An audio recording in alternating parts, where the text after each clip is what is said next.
Okay, I've got some better lighting and I've moved the microphone a little closer, so hopefully the image and sound quality will be a lot better than the first attempt at this. This is going to be a little repetitive, but hopefully I can get this done in a more clear manner and a little bit better in terms of description. I did that first abo technique video kind of fast. I didn't take much time to set it up. Anyway, I'm going to divide this into sections, formal sections, and I won't string it all together. And if it works out, I'm going to replace that first abo technique video with this series. Okay, so without further ado, the first thing I'm going to go over, and I've had a lot of questions about this in the past, and it's kind of divided between questions and difficulties. People have certain difficulties with my technique. Now, I normally don't teach my technique or teach exactly how I do it because a lot of people seem to have trouble adapting to exactly the way that I do it. But I'm going to go ahead and tell you exactly how I do it.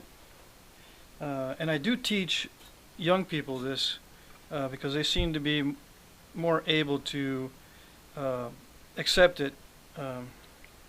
With more experienced nappers, I think they tend to view it as a little odd. So they're not as receptive, and they have certain techniques that they've already become good at, and this seems to be something that's just extra and it's not very useful. But anyway, the first thing I'll discuss is the supported horizontal punch. Now, by supported I mean it doesn't move. It's supported on one end. Okay, in this case it's under my knee, but it can be held by another person too. I mean, you've got two nappers, one napper holding the horizontal punch, so it doesn't fall away or have to be repositioned after each strike. One of the best ways to tell it's a supported punch is if you can do a lot of strikes one after another, rapid strikes one after another without having to reposition.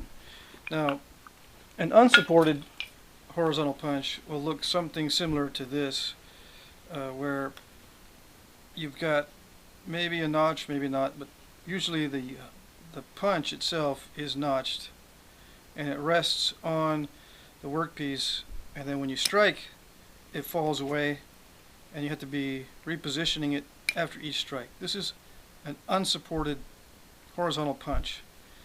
And the difference between a horizontal and a vertical punch is a horizontal punch is struck on the side. A vertical punch is struck on the end. And it could be oriented in any position. As long as it's struck on the side, it's a horizontal punch. So even if you have it, say, like this, and you're striking it on the side like that, it's still a horizontal punch, even though the punch itself is vertical. If you get my meaning. As long as you're striking on the side, it is called a horizontal punch. And if you're hitting on the end, where the force is going down the axis of the punch from the back end, then that's a vertical punch. And I think all vertical punches are supported because they're held in some way so they won't fall after you make a strike. I suppose there can be unsupported vertical punches, but I haven't seen one, or I haven't seen one that's useful. Anyway, I use a supported horizontal punch for a lot of my napping, and I developed it. I've developed this technique when I was learning how to flint knap, and I was frustrated by other techniques that weren't allowing me the kind of control and accuracy that I was looking for and that I was seeing in the artifacts that I had.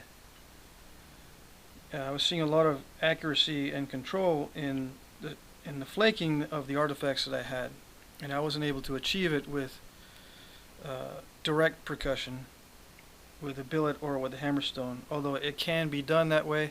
I found out later with more skill, but I still prefer to use the horizontal punch. So what I'm going to do is, I've got some material down here that I can demonstrate the punch, how to use the punch. Now, my foot is resting in this case on a pot for potting plants, which gives me about 4 inches of height on my knee to grip this more easily. But I can also back up my heel against the seat that I'm sitting on, and that allows me to clamp this behind my knee. Now, I sit low, and my theory on ancient knappers is that they sat low to the ground, low enough so they can reach their tools easily in front of them or to the side, without having to actually sit on the ground and sit with the flakes, because eventually there's a lot of flakes that build up, and personally I don't want to sit on the ground with all those flakes. So I do think that ancient knappers sat low to the ground, low enough to access their tools, but not on the ground most of the time. Now, modern knappers sit very high, and that's for comfort, but it's hard to grip something like this behind your knee if you're sitting high. So I sit low. If I need to, I can add something down under my foot and raise my knee to afford myself the correct support here and the correct grip. Now, the grip has to be firm enough to be able to strike the punch with any amount of force that you can muster. Well, not any, but a huge amount of force, because sometimes it requires, especially on raw stone, an enormous amount of force to detach a flake. And I need a lot of range of movement here as well. With many punches, you have limited amount of movement. For instance, if you have a horizontal punch that is resting on your lap and you strike this way, this range of motion is stopped by your leg, and it's fine for small flakes. But if you want to work large objects and drive long flakes, you'll have to use a slower technique and use a pad, a leg pad of some sort, to prevent you from bruising yourself. But I don't use leg pads. I don't use a slow technique. My technique is always using fast strikes. So this, I have adapted to this method, or found this method to be very useful for my personal preference. Now, a lot of people have trouble holding this behind their knee, and that's my #1 complaint. Except with children, they immediately adapt. But with older knappers or more experienced knappers, they tend to get confused on how I hold this, and they wonder how it's done. But like I said, you can raise your knee, and you can raise it high enough eventually to where it will work. And also the heavy-duty pants that I wear, the jeans that I wear, also provide some support for the punch. If you're wearing shorts, it's harder to grip this sufficiently to allow you,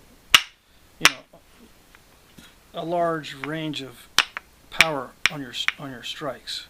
You can do little bitty strikes with most any kind of grip here, but those small strikes can be done with a billet just as easily. There's no advantage to having this kind of punch set up. for small flakes. Small flakes can be done with many other different techniques. This is mainly set up for, or I use this mainly for long flakes on difficult material that requires a lot of force in a small area, and accurate force in a small area, because you can put a lot of force in a small area with a hammerstone, for instance, and many people are very good with hammerstones, and that is an option. But for me,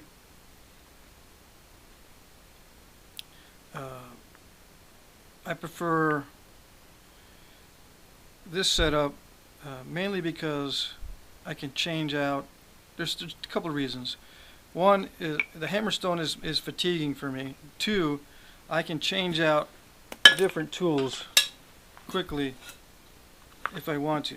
I can even go with a small flaker, as small as, as thin as this, for what I need it for. And these three punches are not as heavy as 3 hammerstones of 3 different grades. This is lighter in weight, and I like a lightweight small kit. So I limit my hammerstones to maybe a 3 and three sizes of punch, and then 1 mallet, which can also be used as a billet if I need to. I can strike with this by itself. Okay, and also one thing also to remember, another thing to remember is not to have anything extending past your knee on this side. I mean, sometimes it's unavoidable if you have a large piece that you're working with, but I tend to make sure I don't have anything extending off this side, because it detracts from the force of the blow if it has to counteract the excess weight on this side. Okay, so I'll demonstrate for a minute or two, and then I'll move on to the next type of tool that I use. So this is, I believe this is heat treated chert, and I'll just demonstrate. And I hope the lighting is better in this video than the last, so you can see that. This is just a blocky piece of chert.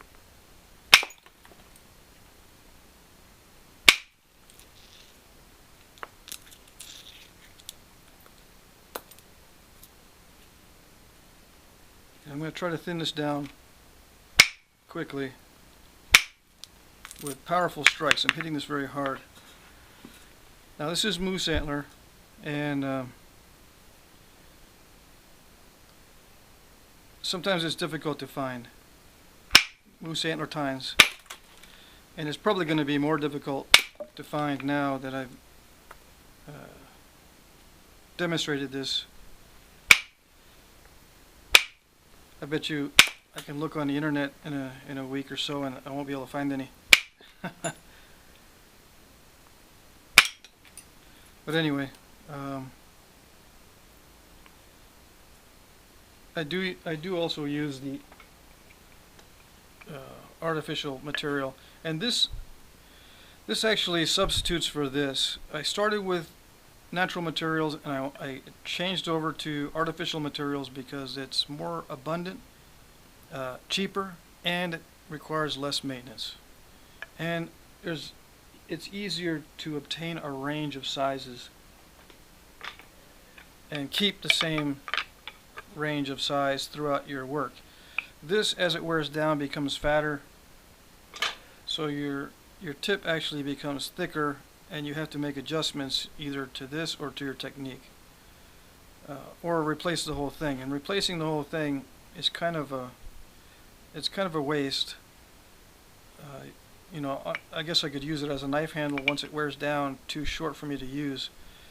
I can use as short as 5 inches long, but once it gets much shorter than that, I have to find a replacement.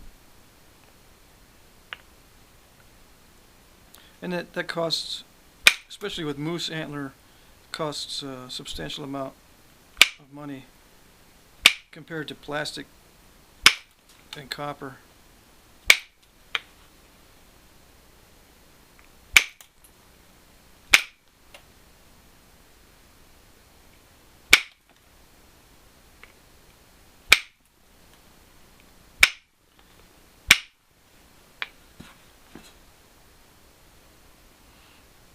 Now I could do this with hammerstone,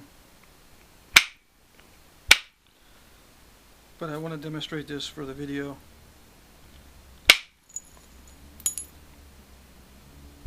And I'm using opportunistic flaking to hit existing platforms.